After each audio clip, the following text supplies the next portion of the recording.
you have a business, it's getting attention from outside companies. It's not a company that buys a company. It's a person at a company that buys a company. What?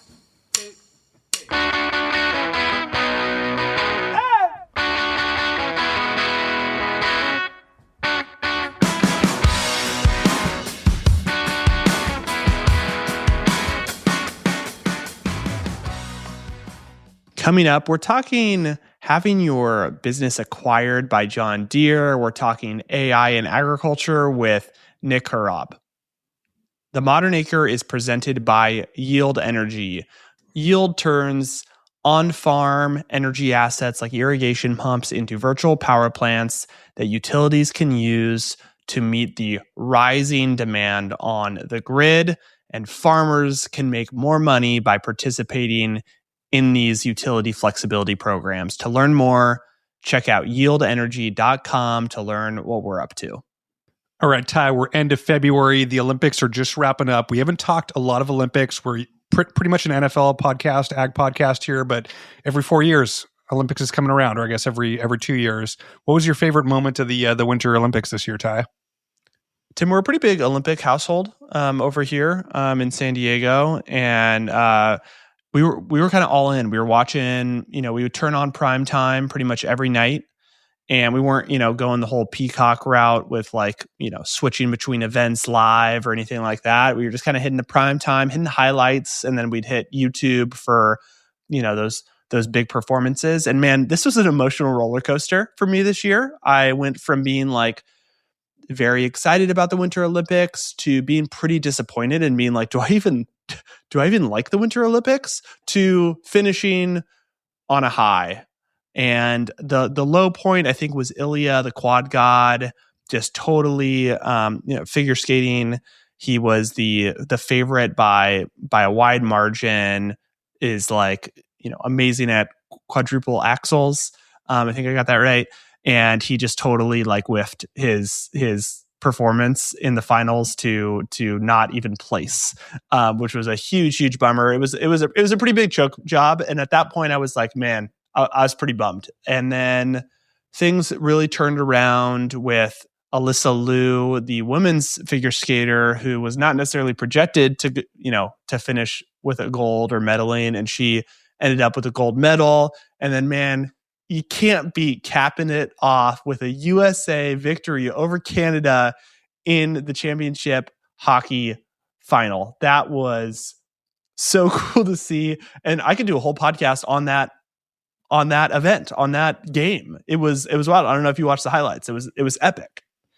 Ty, a little different experience for me versus you. Not a big Olympic household. I caught a few highlights on Twitter. I don't think we turned it on once. I like watching the skiing. I like the winter activities. Just we're not dialed in yet as a family. The girls, I think, are still too young. We're on primetime Miss Rachel, not primetime NBC Sports. We're just in a different zone right now. But I like watching the downhill skiing because I like to ski. Bobsled is always interesting to me. When Jen and I took a trip to Whistler, probably 6-7 years ago, we actually did the bobsled track and did that. So that's always fun to watch, of how crazy fast those things go. But yeah, watch the highlights of the USA men's hockey team beating Canada. That's always cool to see. Just sticking it to the Canadians at their own sport. Love to see that. It's our fourth least favorite sport, and we're still the best in the world at it. It's awesome. I'm sure we have a pretty good contingent of Canadian listeners, so I apologize. but you got to gloat why you have the victory. I mean, we haven't won in 46 years, so to get the gold was pretty cool. And I mean, there were so many cool layers of this. The game-winning score was by the guy that got his teeth knocked out earlier in the game, has his front teeth gone, and wins the winning overtime walk-off goal. I mean, you can't write the script better than that. Yeah, it's pretty funny. There was people were saying the new meme of the year, but it was one of the guys in the post game, and he's drinking a beer, and he's motioning for one more beer, and they're this is gonna be the most used meme ever this year, of just when you want another beer. Which I don't know if you caught that guy doing that was the brother of the guy who won the goal. So gotcha. Yeah, they're brothers on the Olympic team, which was pretty cool layer of it as well. And then really sad story, but there was a famous hockey player that tragically died, had his jersey during the celebration and his kids were there. So it was really cool, like full circle moment, honoring this guy who had passed away. And yeah, just when it basically everything that I was bummed about the Olympics not bringing me, like it was all redeemed with the USA hockey win. It's pretty epic. Yeah, we just got a quick turnaround for March Madness, then the Masters, and then we're back on football watch. So the sports never end for us. Never end. All right, Tim, I've been wanting to get Nick on the podcast for probably a few years. So Nick is the former CEO of Harvest Profit, which was a farm management software that was acquired by John Deere a few years ago. I always heard about Harvest Profit. I obviously knew it was acquired, been following Nick, but I didn't know the full story.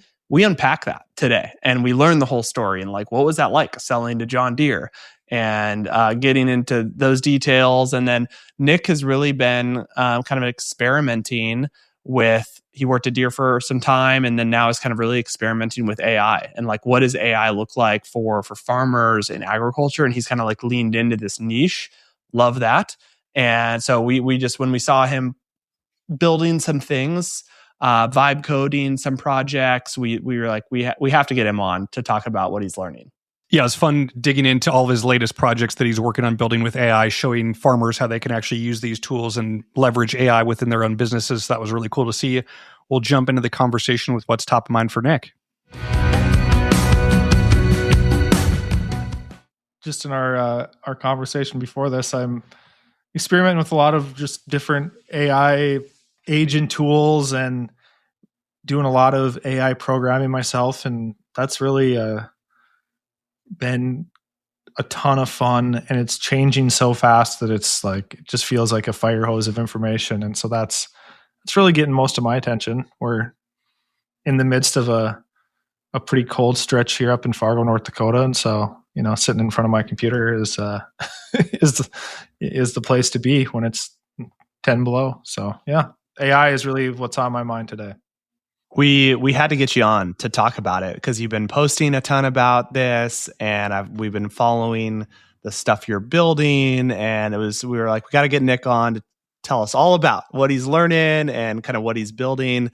But Nick, I want to unpack your story, right? I feel like I've seen it from afar, but I don't know the details. I don't know the whole story of kind of how Harvest Profit came together, the whole Deere acquisition, the past few years. So can you kind of take us down memory lane and kind of walk us through your background and that journey? Yeah, I grew up in a farming, well, what's the best way to describe it? An off-farm family in northwest North Dakota, a town called Williston, which is in the heart of the Bakken oil field. Both sides of my family farmed. But my grandpa had a farm. My uncle was more involved in the farm. My dad had a construction business.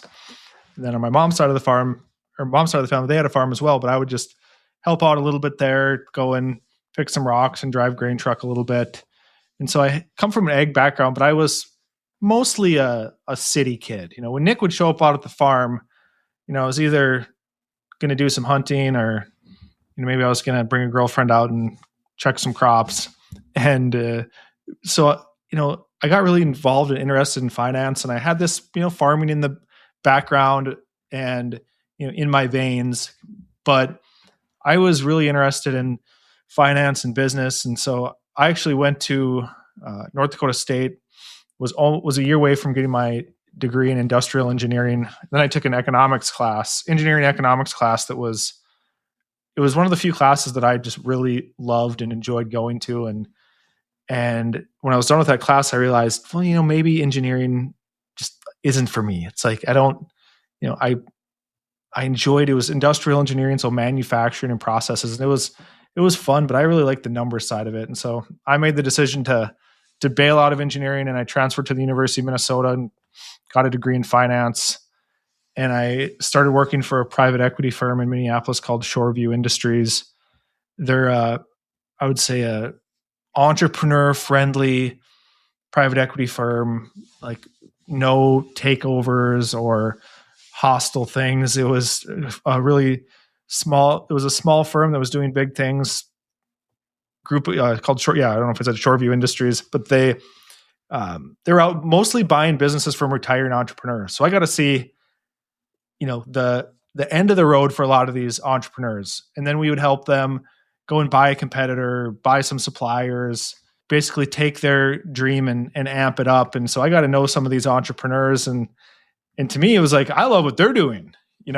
What I was doing at the time at the private equity firm was doing background checks and insurance due diligence and tracking down leases, important stuff. But I liked thinking big picture about the business. And so then I had an opportunity to go. I met a guy who was doing consulting for farmers, and he was helping them with management decisions and grain marketing. And at the time, Minneapolis spring wheat had just gone to $25 a bushel. And so I was starting to talk to some friends and family back home, like, what are you guys doing about this? This wheat market is just crazy. And I was surprised at the, not necessarily complacency, but just didn't really know what to do. The average farmers, you're a operator, you're logistics, you're agronomist, you're fixing equipment. And, if there's a dozen links in the chain of their business, there's going to be a couple weak links there.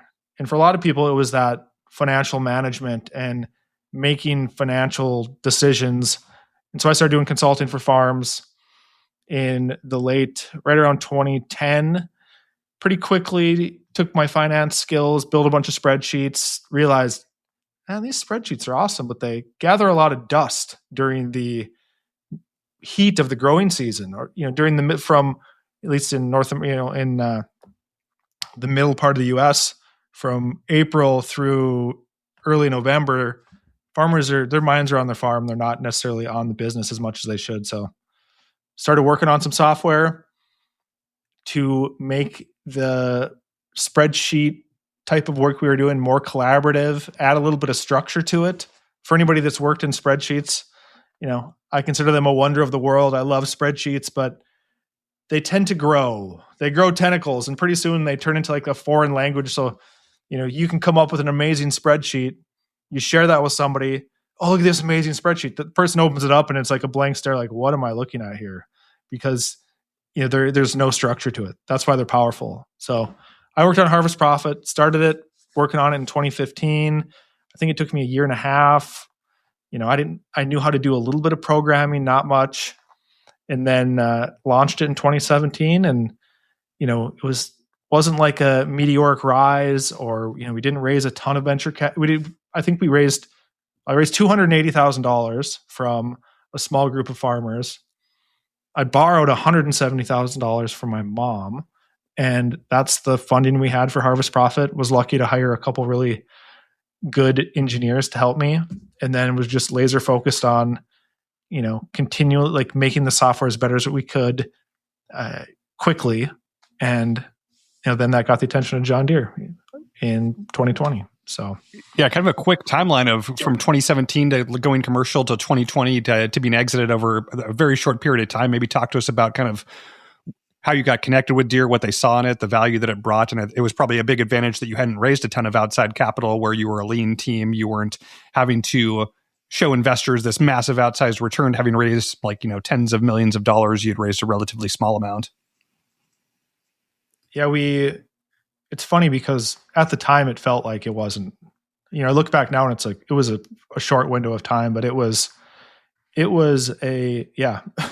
moved fast with the benefit of hindsight.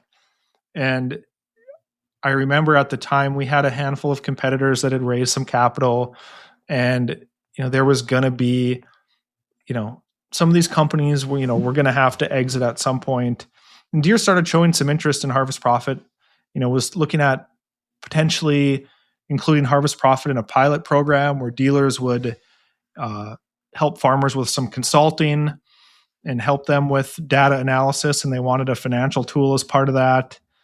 A lot of dealers were using a program called Ag DNA. Well, then Ag DNA got bought by CNH, and the dealers were going back to Deere saying, well, we kind of got the rug pulled out from us with this Ag DNA acquisition.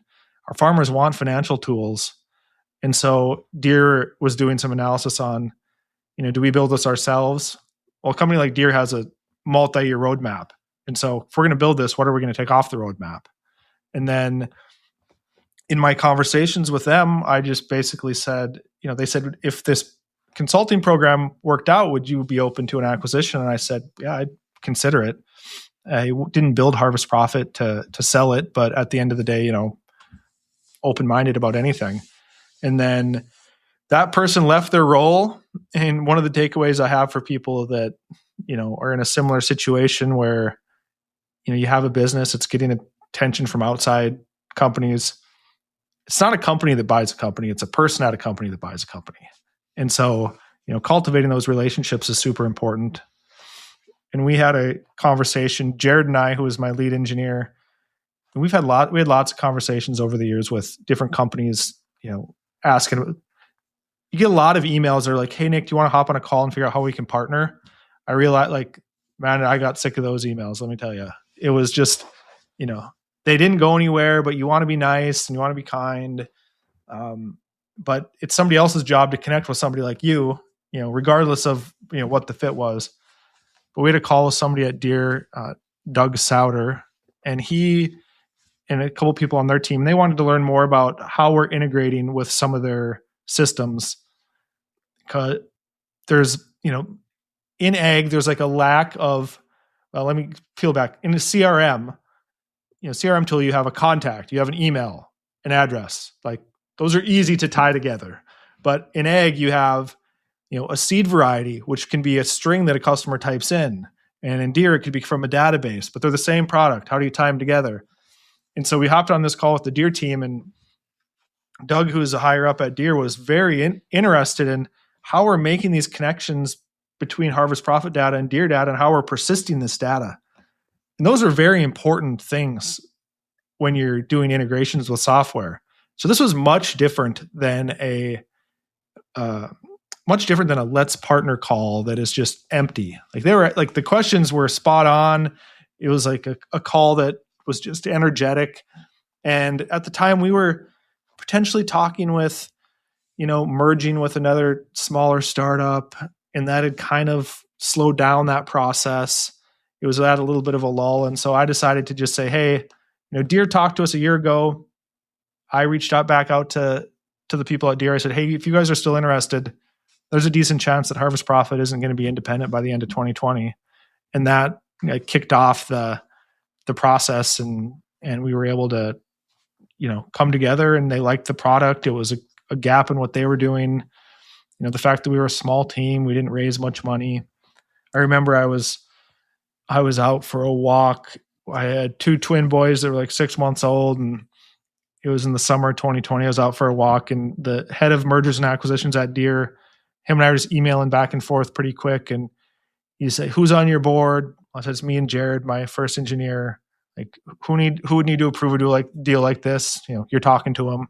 So I told the people at Deere, this is maybe going to be a little bit different because, I'm going to be the one making the decision. More than likely, I'll be doing the due diligence. And, at the end of the day, I don't think, we maybe could have had a few more people on our team, a little bit more structure. But at the end of the day, our code base was really good. The people were smart and motivated. And as it turns out, 4.5 years after the acquisition, I was the first one from the company to leave. And so, everybody, liked working with the smart people at Deere, loved the product. And, I left in March of this year. Yeah. But it's still, it's almost like, it's like a child that moves away from home. They're not they're still your child. So. Totally. Incredible. Hard for me to be concise when telling that story. No, that's what I wanted to dig into. So this is great. I mean, Nick, as much as you can share, like, I think everyone's like, oh man, sold to Deere. Like that's awesome. Like, how did you make that decision? It sounds like it was very natural and organic, and it just felt like the right fit. But like, was that a hard decision versus like, taking it further, getting more funding, and kind of taking this to a bigger thing? Or was it, this is the right deal, right time? Like, was it a hard decision?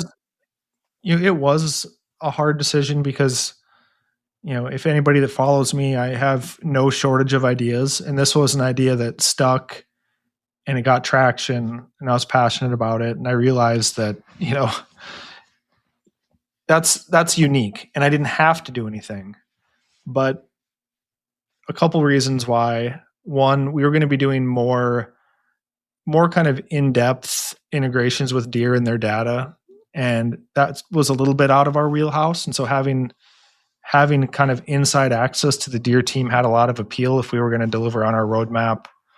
And the one thing I realized pretty quickly is there's a lot of smart people at Deere, and not only smart, but they're, friendly and they were fun to talk to. And then ultimately, it comes down to, I wanted to set it up so I could have no regrets. And, when you're getting down to negotiate a deal like that, if you don't have alternatives, you don't have any leverage. And so for me, the alternative was that we're going to stay independent, we're going to have fun. And so that had a certain level of attraction to it. And then, with the Deere opportunity and the offer, you just get those to meet each other. And so I was I just, when it came to, you have a number that you're like, at this number, it's worth me selling the company. Below this number, I'm content to keep riding this.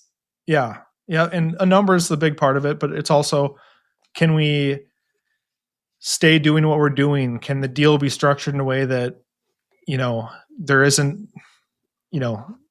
we can just focus on making the best product we can versus maybe hitting some artificial targets. And so totally, I just said, I put together, there's like 3 or 4 variables that if all these things can happen, I will have no regrets. And I was realistic with the size of our business at the time, the size of the opportunity, and Deere was, pretty quickly they just said, "Okay, let's do it." And at that point, the ball was rolling down the hill when it came to due diligence. Well, last question I'll ask you on the deal was there like a earnout component of it? So it was like to often this happens to kind of meet in the middle. Hey, if we deliver on X, Y, Z, the number's higher. How did that work out? As part of the negotiation, an earnout got brought up, and I said that I didn't think an earnout made sense in this deal because it might make sense for the company to make harvest profit free, or it might make sense in having an earnout.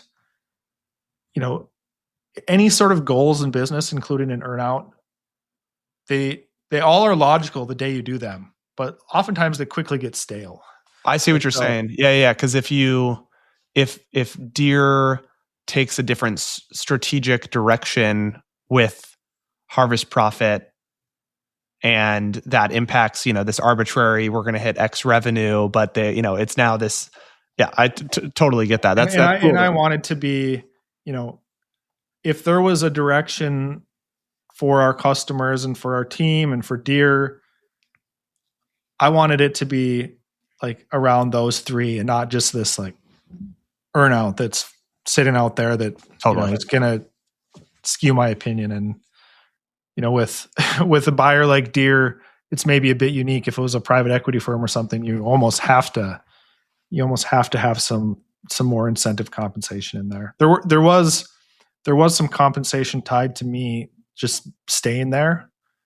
So the longevity of my relationship. Totally. And it was kind of unique because we didn't have a ton of investors, but I negotiated the deal. So all the employees got their money. Everybody had equity. I negotiated that all the employees got their funds at closing, whereas I had to go on, my funding went out over a number of years.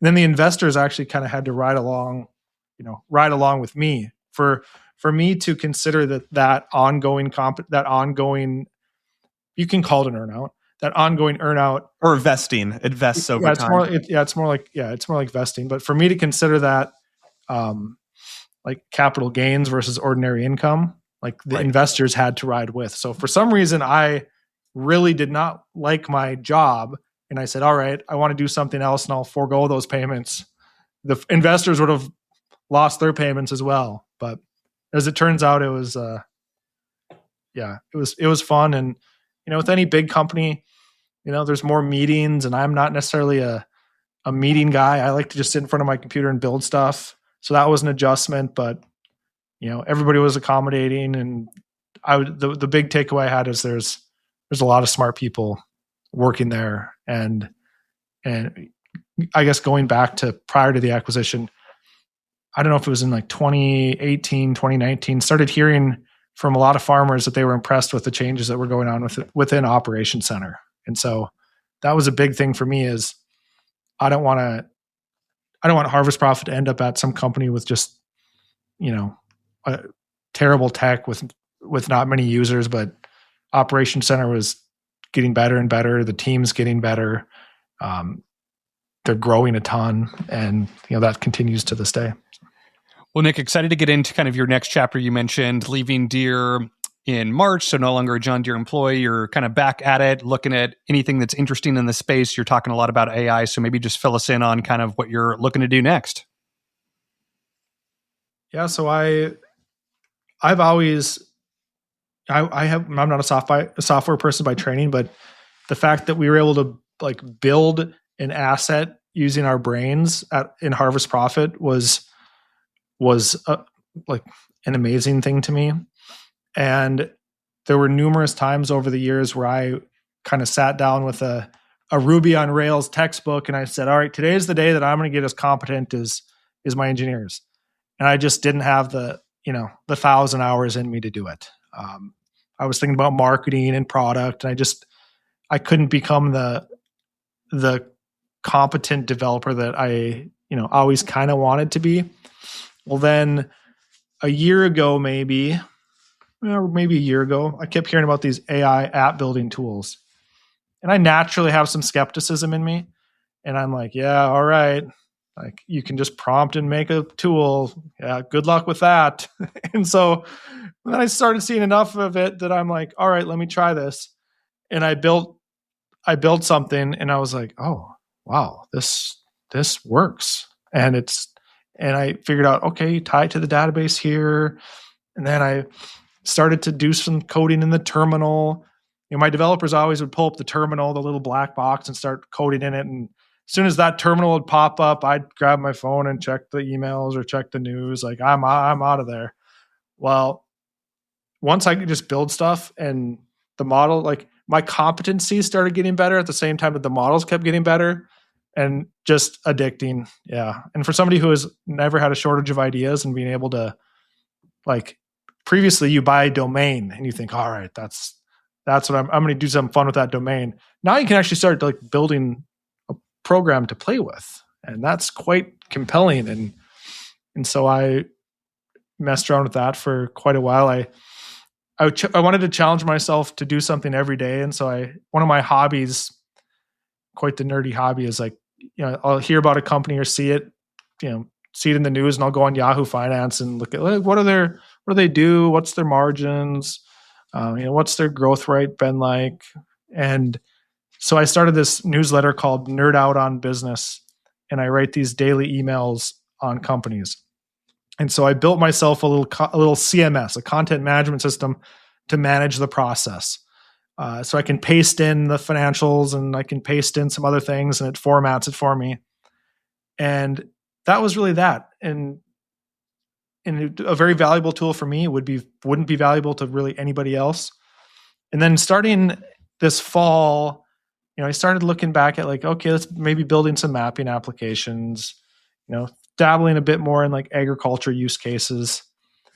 And then in December, I listened to this webinar, and somebody mentioned that it was just this random webinar that I was like, came up in my inbox. It was like 10 minutes before it started. It was on the state of education in an AI era, the state of online education. It's like courses and selling tools. And I've consumed a fair amount of online courses, and I actually sold a business of farming course back in the day. So I popped onto this, and they're saying one of the themes was, AI has kind of taken a little bit of the momentum out of online education, but actually, like AI is just in such huge demand that people are just so thirsty to learn it and have it applied to their industry. And it was instantly that I was like, all right, like I have a network in ag, I have a knowledge of ag, like I'm maybe not in the top 1 or 2% when it comes to AI coding, but I've done a lot of it and I know a lot of the nuances of it. And so I was like, let's do this AI on your farm course. And so I basically like put this website together in a day, started talking about it. And yesterday was actually week 3 of a 4-week cohort. We had a couple hundred people sign up for this. It's been awesome teaching people like, why is AI better now than it was a year and a half ago? How can you program it with knowledge? How can you do AI coding? How can you, take data and take data in PDFs and turn it into a spreadsheet and then an application? And so really just, passionate about, teaching some of these tools to people that farm or ranch or have ag businesses or really any small business, and helping teach those people how to fish. So that website, AI on your farm, we're working on a community that we're going to call Full Stack Ag, fullstack.ag. That's going to be more of more course content, but then an ongoing community.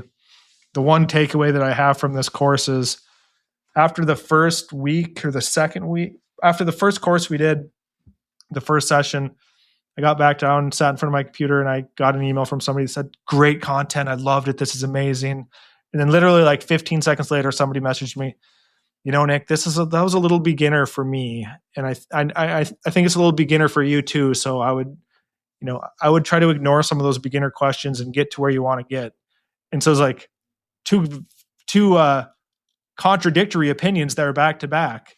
And so I realized that we're probably going to have to kind of reshape how we do this, where it's, maybe a beginner track and an advanced track, or, bake it into more of like an ongoing office hours format.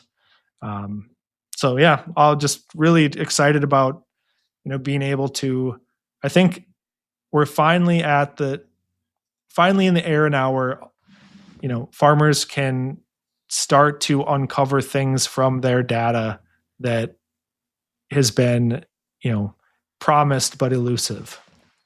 I'm also involved with helping this company get off the ground called Acre Almanac. AcreAlmanac.com is one of the co-founders of the ag tech company Bushel is starting this company where it's doing regression and multivariate analysis across different layers. So if a farm has, planting data, variety data, timing of planting, harvest data, they can pull in soil and weather and start to uncover and do some statistical analysis on like what led to the variation in my yield. Was it all weather, or was it related to planting date or variety? So I think the big theme for me is like farmers are the ultimate tinkerers. That tinkering's happened in the shop. Now that tinkering can happen digitally. And then at the same time, the tools are getting good enough where like I said, the promise of unlocking value from a farm's data is here. Okay, this is so cool. There's so much we could get into, but we need to be cognizant of time. Yeah. But I love what you're doing. I love, the newsletter. I love honing in on this niche. I think is really cool. You're uniquely positioned to kind of, do this. And Tim and I love that. And I just love the ag focus. I think I'd like to wrap this up is to kind of bring this home a little bit in terms of how these AI tools can actually provide value. I know you've been like building stuff, every day, like you said. Can you give us like one example or one tool that you built, break down a little bit of how you did it, what tools you did, and kind of like how you vibe coded something, on a weekend? Maybe give us one example of it that, you're trying to teach others how to do something similar. Sure. I'll give 2 examples. If a person has an idea for a software tool, go into ChatGPT or Claude or Grok or Gemini, whichever tool. I'm using more and more Claude myself. and just That's what we're hearing. It seems like Yeah. Claude is rising to the surface, especially on like the vibe coding front. Is that yeah, like their coding models, like even Elon Musk said that like Anthropic, who owns Claude, like figured something out on coding. It remains a little bit murky on what it is, but it's gotten good. Well, so go to Claude. The other thing, I use this tool called a Whisper Flow. So you press a button on your computer and you just talk to it, and it is good at formatting your text, and like even if you mess up mid sentence, it'll catch that and like correct your grammar. So on your phone or on your computer, just give a rambling definition of what you want to build into Claude and say, create a PRD. A PRD is a product requirements document. And read that PRD, maybe make some changes to it, go do a couple iterations, take that PRD and go to bolt.new, which is a vibe coding tool, paste that in and have it build you what you want to build. And I think you'll be pretty impressed with what it can do. So that's building an application. Number 2, so yesterday I had like 15 cattle loadout sheets. So performance of cattle that went into feedlots. And I took they were in a PDF format. I took these, I used the Claude desktop app, and I said, please analyze the data that's in these loadout sheets. Specifically, I have a hunch that there's some different performance based on the pens they're in, and there might be some different performance on the dates. And that's all I said. And it took, 5-10 minutes, and it used optical character recognition. So it used Anthropic has a vision API. So it pulled all the data out of these PDFs and then ran some analysis on it, and then turned it into a mini little web app that showed the graphics of like one of these pens was outperforming, and it showed the average daily gain. So it took this without very much guidance, and it added contextually relevant views. So like the average daily gain, the performance by date. And so using Claude to simply analyze your data, specifically the desktop app, Claude has a new product called Cowork, which is like vibe coding for normal activities. And so Claude Cowork, Bolt.new, really 2 pretty powerful tools that people can run with. Super good recommendations. We're going to continue to follow everything you're up to. For those that are listening, definitely check everything out that Nick is up to. And Nick, as we wrap up here, how can listeners get in touch and connect with you? Yeah, so Nick Horob, Horob on Twitter. You can search for me on LinkedIn. I would check out, I have a few domains. Well, I have lots of domains. We love that here. We're I would say check out fullstack.ag. It's going to be live here mid-February, and then acrealmanac.com. Fun project I'm involved with, and yeah, would love to connect and chat, and super passionate about what people that are building like you guys are, and so it'll be fun to compare notes and watch your progress as well. If any farmers are watching, check out aglist.com to look at product, a fun directory that's going to be growing and growing. So appreciate what you guys are doing and the entrepreneurial energy that you're sharing. So love to connect again. Yeah, likewise. Thanks for joining the show, Nick. Thank you. So Ty, what do you think of the conversation with Nick? Just like 2 topics that I'm super into right now, which is like, this is why we do the podcast, to talk to people about interesting things. Like I always wanted to hear this story of selling to Deere and what was that all about. And so it's great to dig into that. And then what he's doing with AI. I just love him leaning in and being like, I'm going to be the voice of this niche in ag. And I love that. And it was cool to hear how he's building things. It got me excited to like, I got a vibe coding project. We should have a vibe coding competition. Maybe that's something we need to do on the podcast, is like we each, because we just need a homework assignment. Like a show and tell, like we each vibe code something and like present. Yeah, I think that would be good. Yeah, just because we have so many hours in the day. We recently audited our credit card statement, and it was a little concerning. We are subscribed to all these different AI tools that neither of us are using. We just like hear about one, we're like, oh, we got to get the pro subscription, and I think we got to dial that back and be a little bit more pointed. Tim is on me to just dial in the expenses. He's like, Ty, you gotta rein it in. Austerity measures, Ty. Austerity measures for the pod. All right, guys. Well, appreciate you listening. You can check out Nick's work at AIonyourfarm.com. We'll link that in the show notes. He posts on LinkedIn a ton, so you can follow him there as well to learn more about what he's up to. Appreciate you guys listening.